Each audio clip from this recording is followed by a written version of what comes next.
हर शहर में हर बस्ती आबाद नहीं मिलती, दीवार तो मिलती है मगर बुनियाद नहीं मिलती।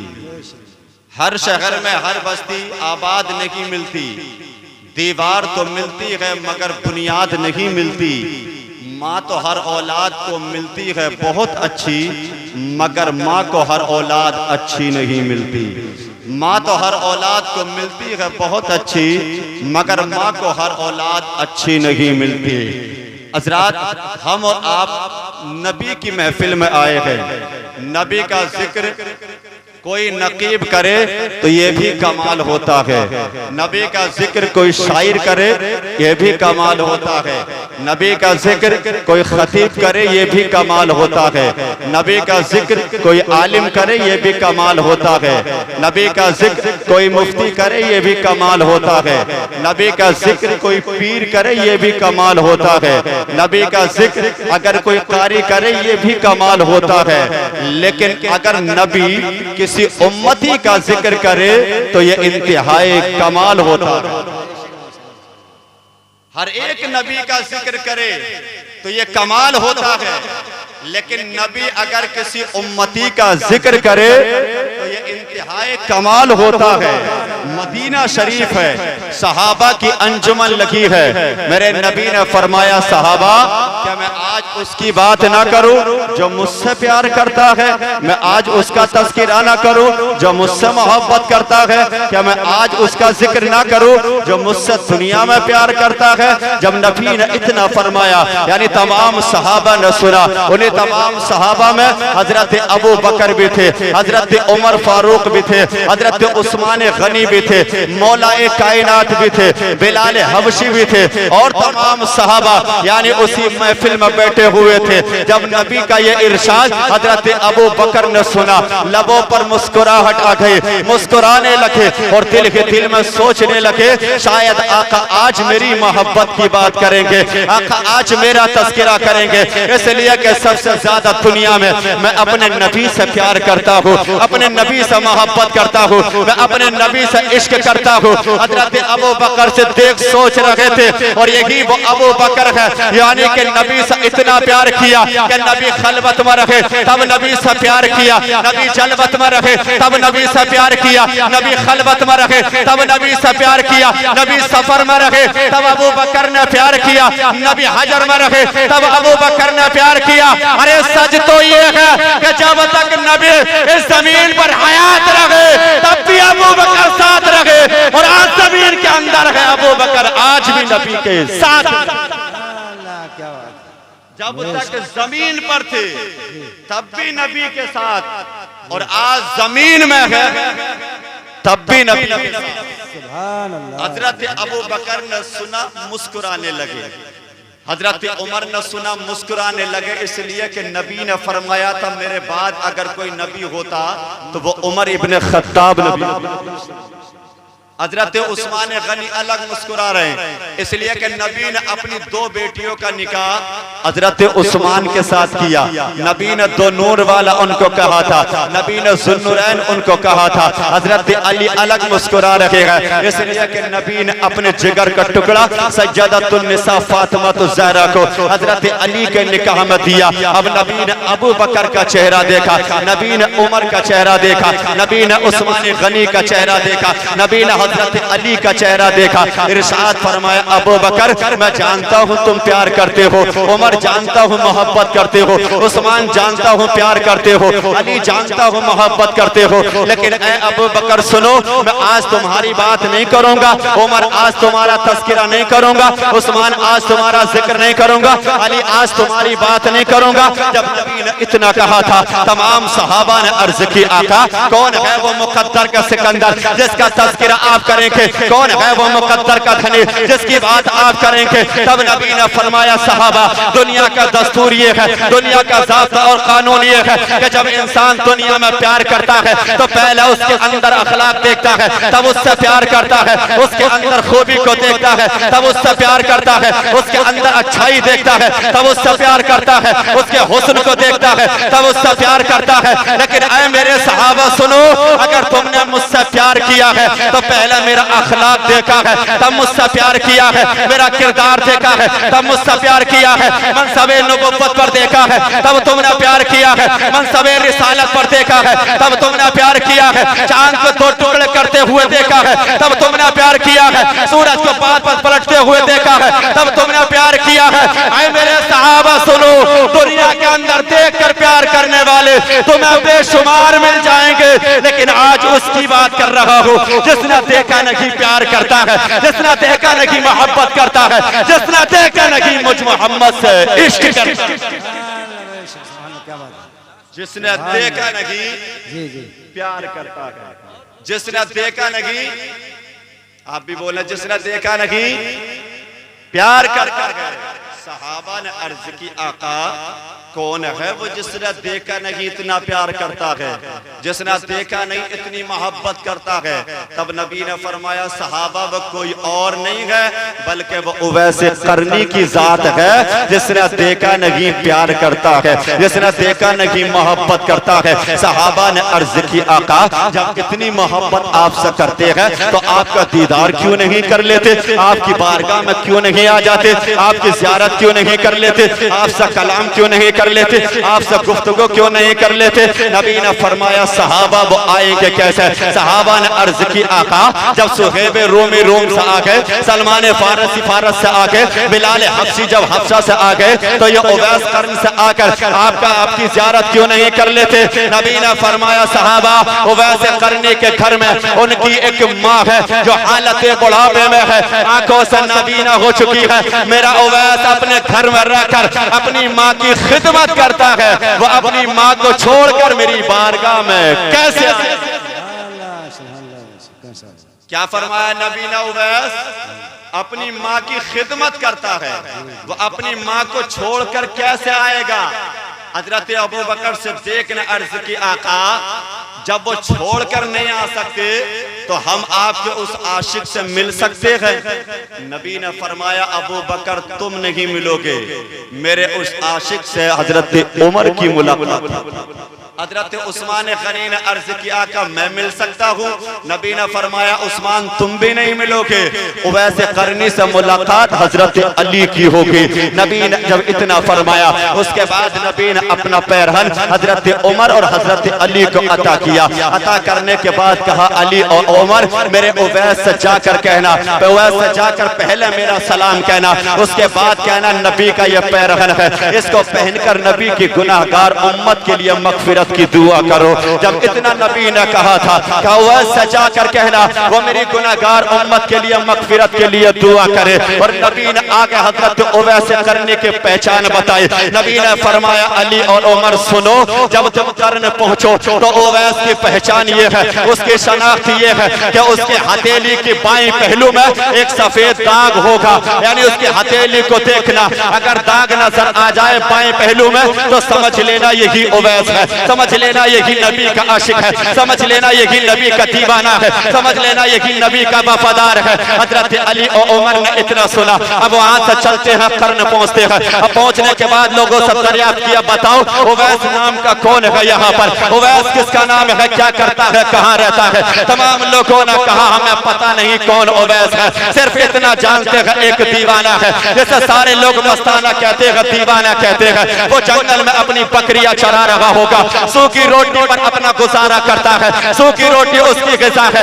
जब इतना उन लोगों ने कहा था हजरत उमर ने कहा बताओ तो सही वो किस जानिब अपनी बकरियां चरा रहा होगा। लोगों ने इशारा करके कहा था फला जानिब चले जाओ। हजरत उमर और हजरत अली वहां से चलते हैं। अब जब वहां से चले वो जगह पर पहुंच जाते हैं जहां हजरत उवैस करनी बकरियां चरा रहे थे। अब जब हजरत अली और उमर पहुंचते हैं उस वक्त हजरत उवैस करनी यानी नमाज की हालत में थे, अल्लाह की इबादत इबादत कर रहे थे, खुदा की बंदगी कर रहे थे। अब ये दोनों खड़े हो जाते हैं, वो वैसे करनी नमाज पढ़ रहे हैं। जब नमाज से फारिग हुए हजरत उमर ने फरमाया बताओ तुम्हारा नाम क्या है? हजरत वैसे करनी ने कहा मैं अल्लाह का बंदा हूँ। हजरत उमर ने कहा मैं ये तो सबको पता है कि सब अल्लाह के बंदे हैं, मैं भी अल्लाह का बंदा हूँ, आप भी अल्लाह के बंदे हैं, लेकिन अपना नाम तो जरा बता दो, तुम्हारा नाम क्या है? तब हजरत उवैस ने कहा था मेरा नाम उवैस है। जब इतना हजरत उमर ने सुना दिल में खुश होने लगे, जिसके तरफ नबी ने भेजा है वो यही उवैस है, जिसके तरफ हम आए हैं वो यही उवैस है। लेकिन हजरत अली सोचने लगे कहीं ऐसा तो ना हो पहले इसकी पहचान देख ली जाए, नबी जी ने जो शनाख्त बताई थी पहले वो शनाख्त कर ली जाए, फिर उसके बाद में नबी का सलाम कहना है, फिर उसके बाद में नबी का पैरहन देना है। हजरत अली ने कहा अगर नाम उवैस है तो अपने हाथ की हथेली दिखाओ। हजरत उवैस करनी ने हाथ की हथेली दिखाई तो बाएं पहलू में सफेद एक दाग था। हजरत अली ने देखा समझ गए कि उवैस है। उसके बाद हजरत अली ने कहा उवैस नबी ने तुम्हें सलाम भेजा है, नबी ने तुम्हें सलाम कहा है। जब इतना हजरत उवैस करनी ने सुना था आंखों में आंसू आके ज़ारो कतार रोने लगे, रोकर कहा उमर बताओगे जब मेरे नबी मेरा नाम लेते थे तो किस अंदाज में लिया करते थे, किस तरह मेरा नाम लिया करते थे, लोगों में मेरा तस्करा किस तरह किया करते थे? हजरत उमर ने कहा उवैस जब इतना प्यार है तो आ क्यों नहीं जाते, जब इतनी मोहब्बत दीदार क्यों नहीं कर लेते, जब इतना इश्क नबी से है तो नबी की बारगाह में क्यों नहीं आ जाते? जब इतना उवैस करनी सा कहा था हजरत उवैस करनी ने कहा उमर तुमने नबी को देखा है? कहा हाँ देखा है। हजरत अली से कहा अली तुमने देखा है? बोले हाँ देखा है। तुम नबी की बारगाह में सुबह शाम रहे हो, नबी की सोहबत में रहे हो, नबी का चेहरा सुबह में भी देखा है, तुमने नबी का चेहरा शाम में भी देखा है, तो अब जरा ये बताओ तुम कह रहे हो मैंने नबी को देखा नहीं है, तो नबी की जो ये दोनों अबरू है यानी ये दोनों भवें है ये दूर से देखने में कैसे नजर आती है और कोई करीब से देखता है कैसे नजर आती है? जब वो वैसे करनी ने इतना कहा था अब दोनों हैरान रह गए। वो वैसे करनी ने कहा था कि जब नबी की अबरू को कोई दूर से देखता था तो ये दोनों जुड़े हुए नजर आते थे और जब कोई करीब से देखता था तो दोनों खुली हुई नजर आती। नारे तकबीर, नारे रिसालत, नारे गौसियत, मसलकी आला हजरत, फैज़ाने आला हजरत हजरत अल्लामा मुफ्ती इरशाद रज़ा साहिब किबला जिंदाबाद। जरा मोहब्बत से बोले सुभान अल्लाह। अच्छा बात समझ में आ रही है? ऐसा तो नहीं कभी सर के ऊपर से जा रही हो है ना, कि इसलिए बोलने में बहुत कंजूसी कर रहे हो ना आप लोग है ना, तो इसलिए कि महफिल में आया करो तो जबान को अपनी खोला कर। बेशक आज जो बारिश नहीं हो रही रात दिन बारिश की दुआ कर रहे हो लेकिन अल्लाह फिर भी कबूल नहीं कर रहा, वजह जानते हो? उसकी वजह सिर्फ यही है कि हमारी और आपकी ये ज़बान पाक नहीं। जिस दिन ये ज़बान पाक हो गई उसके बाद जो भी दुआ करेंगे अल्लाह हमारी और आपकी हर दुआ को कबूल फरमाए।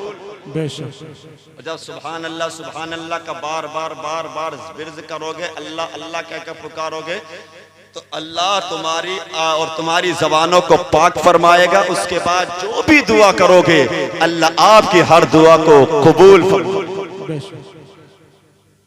तो उवैस करनी ने कहा तुम कहते हो मैंने देखा नहीं, मैं गया नहीं है ना, तो बताओ क्या नबी की अबरू दूर से देखने में कैसी और करीब से देखने में कैसी? दोनों हैरान रह गए। उवैस करनी ने कहा जब कोई दूर से देखता था तो ये दोनों नबी की अबरू जुड़ी हुई नजर आती थी और जब कोई करीब से देखता था तो दोनों खुली हुई नजर आती थी। जब इतना उवैस करनी ने कहा उसके बाद हजरत उमर ने कहा उमर लो ये नबी का पैरहन है, इसको पहनकर अब नबी की गुनाहगार उम्मत के लिए मगफिरत की दुआ करो। हजरत उवैस करनी ने लिया, लेने के बाद उसको पहना, पहनकर सजदे में रखकर रब की बारगाह में अर्ज करते हैं मौला तो मेरे महबूब की उम्मत की मगफिरत फरमा दे, मेरे महबूब की उम्मत को माफ कर दे, मेरे महबूब की उम्मत की मगफिरत फरमा दे। उवैस करनी रोते जा रहे हैं, दुआ करते जा रहे हैं, रोते जा रहे हैं, दुआ करते जा रहे हैं। रब ने फरमाया उवैस हमने तेरी दुआ को कबूल कर लिया है और तेरी दुआ से मैंने महबूब की आधी उम्मत को माफ कर दिया है, मैंने आधी उम्मत को माफ कर दिया है। उवैस करनी ने कहा मौला सारी उम्मत माफ फरमा दे, मैं महबूब की सारी उम्मत को माफ कर दे। रब ने फरमाया उवैस आधी उम्मत तेरी दुआ से माफ कर रहा हूँ और आधी उम्मत मैं उसकी शफाअत से माफ करूंगा। जो अभी दुनिया में आया नहीं आने वाला है, जो दुनिया में पैदा हुआ नहीं बल्कि पैदा होगा, दुनिया में जन्म हुआ नहीं बल्कि होने वाला है। जब इतना रब ने कहा था वो वैसे करनी ने कहा मौला वो कौन है जो आया नहीं आने वाला है, जो पैदा हुआ नहीं पैदा होने वाला है, तो उसकी शफाअत से महबूब की आधी उम्मत को माफ करेगा। तब रब ने फरमाया था उवैस वो मेरे महबूब की औलाद में होगा, नाम उसका अब्दुल कादिर होगा और लक़ब उसका गौसे आज़म होगा और उसकी शान का हाल ये होगा कि जिस तरह मेरा महबूब तमाम नबियों का सरदार है, इसी तरह वो कयामत तक के वलियों का सरदार होगा। सुभान अल्लाह सुभान अल्लाह। आधी उम्मत तेरी दुआ से और आधी उम्मत उसकी दुआ से जो पैदा नहीं हुआ बल्कि पैदा होगा, इतना कहा। और आधी उम्मत अल्लाह ने उवैस करनी की दुआ से, आधी सरकार गौसे आजम की शफाअत से। अब एक सवाल यहाँ ये, नबी ने क्यों कहा था कि जाओ उवैस से कहना वो मेरी गुनाहगार उम्मत के लिए मगफिरत की दुआ करे। अब नबी उम्मती से क्यों कह रहे हैं? नबी भी नबी वो जो तमाम नबियों के सरदार हैं, जिनके सदके में कायनात बनाई, वो नबी कह रहा है उम्मती से कि जाओ जाकर कहना मेरी गुनाहगार उम्मत के लिए मगफिरत की दुआ करे। तो क्या नबी की दुआओं में असर नहीं था? क्या नबी की दुआएं कबूल नहीं होती थी? क्या नबी मुस्तजाब दावत नहीं थे? तो आवाज आती है नादार मेरी दुआएं कल भी कबूल होती थी, आज भी कबूल होती है, मैं कल भी मुस्तजाब दावत था, मैं आज भी मुस्तजाब दावत हूँ। लेकिन उवैस दुआ के लिए मैं सिर्फ इसलिए कह रहा हूँ कि जो दुनिया के अंदर माँ की खिदमत करता है, अल्लाह उस बंदे की दुआ रद्द नहीं बल्कि कबूल करता है। जो माँ की खिदमत करता है, अल्लाह दुआ औलाद की उसकी बोलो रद्द नहीं बल्कि कबूल करता है। तो ये अगर औलाद माँ की खिदमत करे तो अल्लाह दुआ कबूल करता है, और अगर चाहते हो अल्लाह दुआएं कबूल करे तो माँ बाप की खिदमत करो, माँ बाप की खिदमत करो, माँ बाप का अदब करो। अगर चाहते हो दुनिया में इज्जत मिले तो माँ बाप के फरमान पर अमल करो। लेकिन आज इसके बरअक्स है, औलाद माँ बाप का कहना नहीं मानती, माँ बाप का अदब आज औलाद नहीं करती, माँ बाप की नाफरमानी पर नाफरमानी आज औलाद करती है। लेकिन आखिर औलाद आज नाफरमान क्यों होती है? आज आखिर औलाद यानी शराबी पैदा क्यों होती है? आज औलाद दुनिया में बेईमान पैदा क्यों होती है? आज औलाद दुनिया में शराबी पैदा क्यों होती है? आज औलाद दुनिया में पड़ोसियों का हक मारने वाली क्यों होती है? आज औलाद दुनिया में दूसरों पर जुल्म करने वाली क्यों होती है? आज औलाद दुनिया के अंदर यानी दूसरों पर जुल्म सितम करने वाली आखिर औलाद क्यों होती है? अगर जानना चाहते हो, अगर चाहते हो औलाद अच्छी हो, अगर चाहते हो औलाद वफादार हो, अगर चाहते हो औलाद तुम्हारे यानी गुलामे रसूल पैदा हो, तो हराम से बचो, हलाल खाओ, और जब तक हराम से बचोगे नहीं औलाद तुम्हारी वफादार पैदा होगी नहीं। औलाद उसी की वफादार होती है, औलाद उसी की अच्छी होती है जो हलाल खाता है और नबी का आशिक बनकर अपनी जिंदगी को गुजार। लेकिन आज ना हराम का पता, ना हलाल का पता, ना जायज का पता, ना नाजायज का पता, ना सही का पता, ना गलत का पता, बल्कि चारों तरफ से आ जाए दुनिया अमीर कहने लगे, दुनिया मालदार कहने लगे, दुनिया में तारीफ और दुनिया में शोहरत हो जाए। लेकिन याद रखिए हराम खाओगे तो औलाद नाफरमान होगी, हलाल अगर खाओगे तो औलाद तुम्हारी दुनिया में फरमा बरदार होगी, और जब तक दुनिया में रहोगे ये औलाद तब भी खिदमत करेगी, और जब दुनिया से चले जाओगे तो यही औलाद तुम्हारे लिए दुआएं मगफिरत। अगर चाहते हो औलाद अच्छी हो हलाल खाओ, और हलाल खाओगे अल्लाह औलाद कैसी अता फरमाएगा? तो एक शख्स है नाम जिसका नूह है, उसका एक नौकर है नाम जिसका मुबारक है, उसकी एक बेटी है नाम जिसका फातिमा है। अब जो नूह नाम का शख्स है वो वक्त का जज, वक्त का हाकिम है, उसके दरबार से फैसले हुआ करते थे। अब ये मुबारक है, ये मुबारक जज साहब के यहाँ पर नौकरी करता है, पूरा दिन काम करता है, शाम को अल्लाह की इबादत करता है, यानी सुबह से दो शाम तक यानी काम करता है, लेकिन रात को अल्लाह की बंदगी करता है।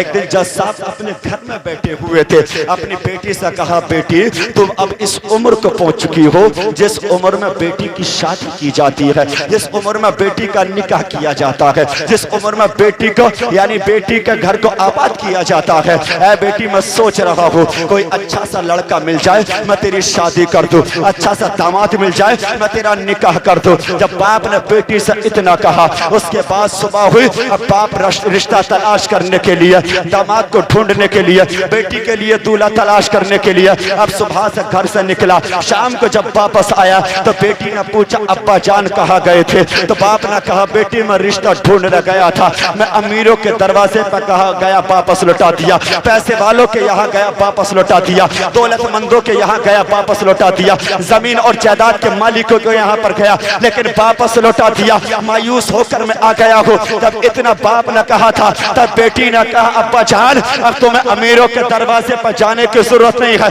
दौलतमंदों के यहाँ जाने की जरूरत नहीं है, पैसे वालों के यहाँ जाने की जरूरत नहीं है।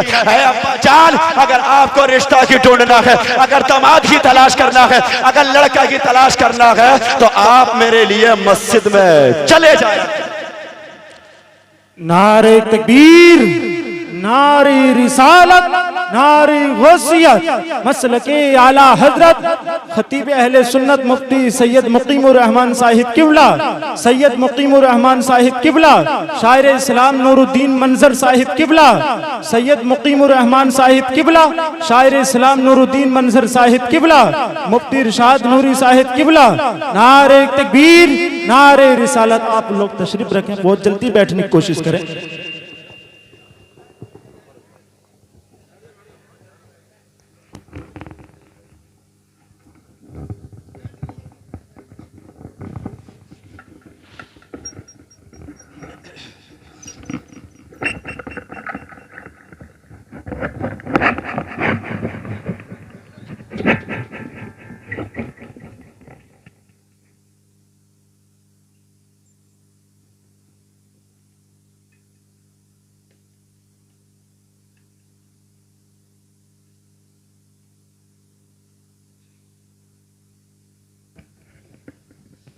देखिए हजरात, मेंबर नूर पर उस्ताजुल उलमा, मुमताजुल उलमा, खतीब अहले सुन्नत, नाशिर मसलक आला हजरत, पीर तरीक़त रहबर राह शरीयत हुजूर सैयद मुकीमुर रहमान साहब किबला पूरी शान खिताबत के साथ मेंबर नूर पर तशरीफ़ फरमा हो चुके हैं।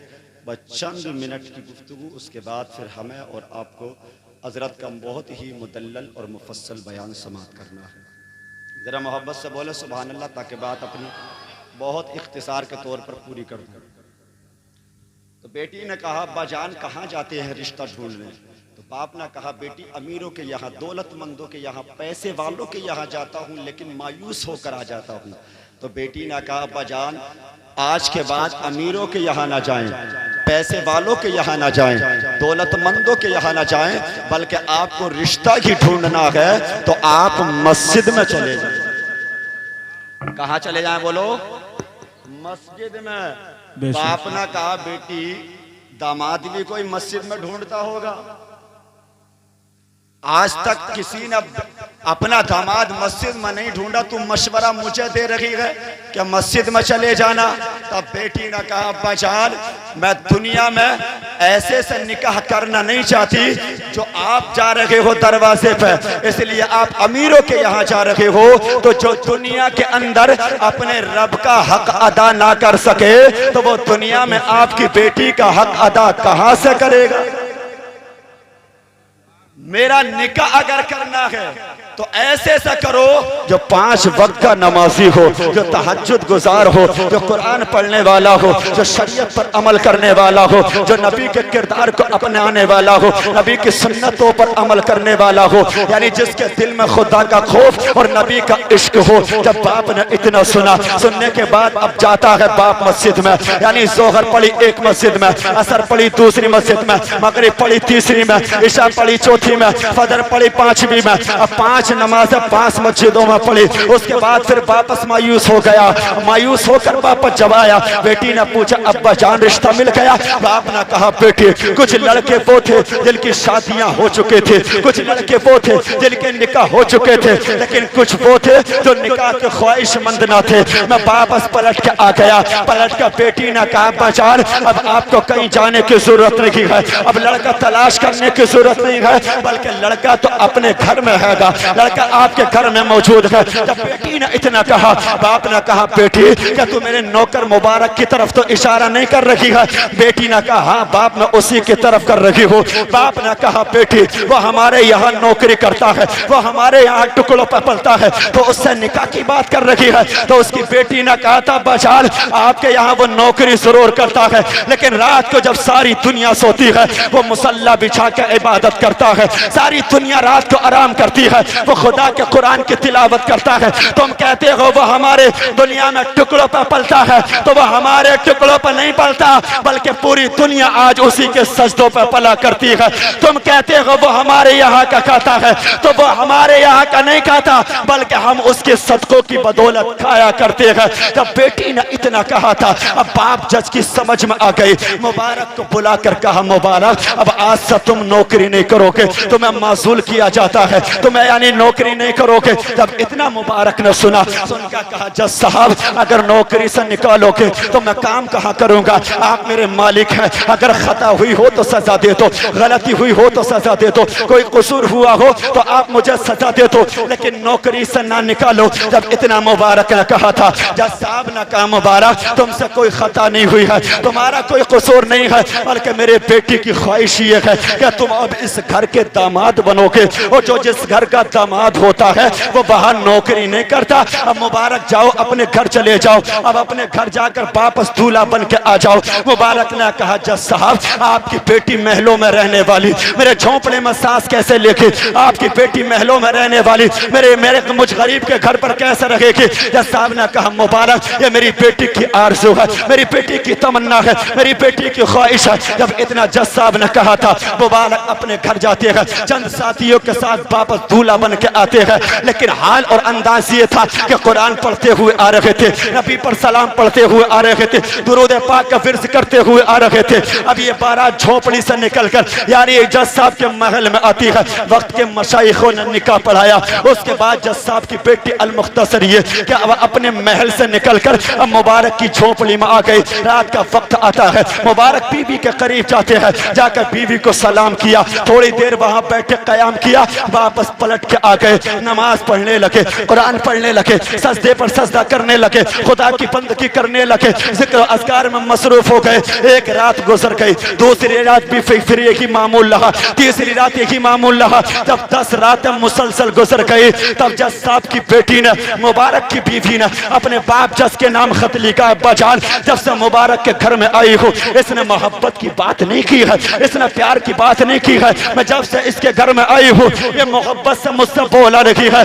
बजान मेरी किस्मत फूट गई, मेरा नसीबा फूट गया, मेरा मुकद्दर फूट गया है। जब बाप ने बेटी का खत पढ़ा, अब बाप यानी जो वक्त का हाकिम था, जो वक्त का जज था, अब वो अपने यहाँ से आता है, अपनी बेटी के यहाँ आया, आकर मुबारक को पुकार कर कहा मुबारक के निकाह करने का ही शौक था, बीवी का हकूक अदा करना नहीं जानते हो, बीवी का हक शौहर पर क्या होता है? जब इतना जज साहब ने कहा था, मुबारक ने कहा जज साहब मैं जानता हूँ बीवी का हक शौहर पर क्या होता है, मैं जानता हूँ शौहर का हक बीवी के ऊपर क्या होता है, लेकिन ऐ जज साहब सुनो, मैं एक अरसा दराज तक मैं तुम्हारे यहाँ नौकर बनकर रहा हूँ, मैं आपके यहाँ पर रहा हूँ, आपके यहाँ का सारा हाल देखा है, आपके यहाँ मजलूमों के फैसले होते थे, गरीबों के फैसले होते थे, अमीरों के फैसले होते थे। आप रिश्वत लेने के बाद अमीरों का फैसला यानी गरीबों का फैसला अमीरों के हक में कर दिया करते थे, और मेरे नबी का फरमान है कि रिश्वत लेना हराम है, रिश्वत को देना हराम हराम है। वो जो रिश्वत का एक लुकमा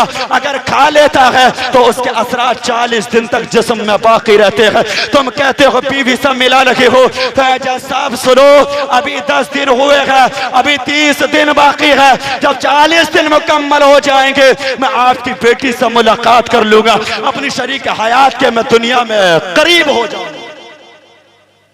जब इतना मुबारक न कहा, जब साहब ने कहा मुबारक, जरा ये तो बताओ अगर मेरे यहाँ गलत फैसले हुए, रिश्वत लिया हराम है, तो नबी ने ये भी तो फरमाया है जिस औलाद की परवरिश यानी हराम रिस्क से होती है, हराम कमाई से होती है, वो औलाद बिगड़ जाती है, राह रास्ते भटक जाती है, यानी बेदीन हो जाती है, उसका किरदार और अखलाक खराब हो जाता है। लेकिन ऐ मुबारक सुनो, मेरी बेटी का अखलाक भी, मेरी बेटी का अखलाक भी पाक है, उसका किरदार भी साफ है, उसकी सोच भी पाक है, मेरी बेटी राह रास्ते भटकी नहीं है। लेकिन तुम कह रहे हो तब मुबारक ना जज साहब, आपकी ये घर की 4 दीवारी का कमाल नहीं, आपकी बेटी की आबरू तो कब की लुट गई होती, आपकी बेटी तो कब की यानी तबाह हो गई होती।